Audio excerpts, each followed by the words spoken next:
આમોદ તાલુકાના તેલોટ ગામે દિવ્ય શાકોત્સવ તથા સત્સંગ સભા યોજાઈ। વડતાલના વિદ્યાધિપતિ આચાર્ય શ્રી રાકેશ પ્રસાદજીનું ભવ્ય સ્વાગત કરાયું। આમોદ તાલુકાના તેલોટ ગામે આજ રોજ સવારે તેલોટ સ્વામિનારાયણ મંદિર તેમજ સમસ્ત સત્સંગ સમાજ શાકોત્સવ તેમજ સત્સંગ સભાનું આયોજન કરવામાં આવ્યું હતું, જેમાં વડતાલના વિદ્યાધિપતિ આચાર્ય શ્રી રાકેશ પ્રસાદજી વિશેષ ઉપસ્થિત રહ્યા હતા। વડતાલના લક્ષ્મીનારાયણ દેવના દ્વિશતાબ્દી મહોત્સવમાં પધારવા હરિભક્તોએ ખાસ અપીલ કરી હતી। કાનમ પ્રદેશમાં ભગવાનની બહુ મોટી કૃપા છે, જ્યાં સ્વામિનારાયણ ભગવાન સ્વયં વિચરણ કરી ગયા હતા, તેમજ કાનમ પ્રદેશમાં ગામો સંતો વધુ પ્રિય છે, કારણ કે કાનમના ભક્તોનો પ્રેમ અદ્રિય છે। આ પ્રસંગે નૌતમ પ્રકાશ દાસજી તેમજ ધારાસભ્ય ડી.કે. સ્વામીએ હરિભક્તોને હૃદય આશીર્વાદ આપ્યા હતા।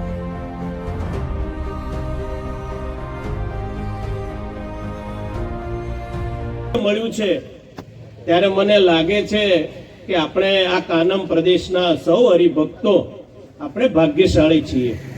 આમ તો આજુબાજુના અનેક ગામોથી સૌ હરિભક્તો પધાર્યા છે, બહેનો પધાર્યા છે, સૌ આગેવાનો પધાર્યા છે।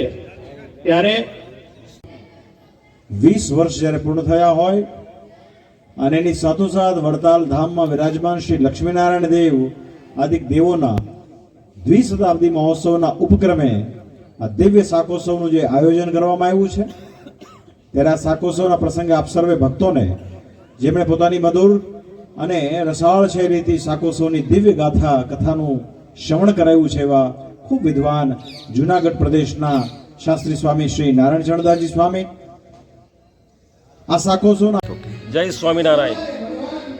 આજ રોજ અમારા ગામના કોઠારી શ્રી નવીનભાઈ શંકરભાઈ પટેલ જેમના નેતૃત્વ હેઠળ એક ભવ્ય શાક ઉત્સવનું આયોજન કરેલું છે।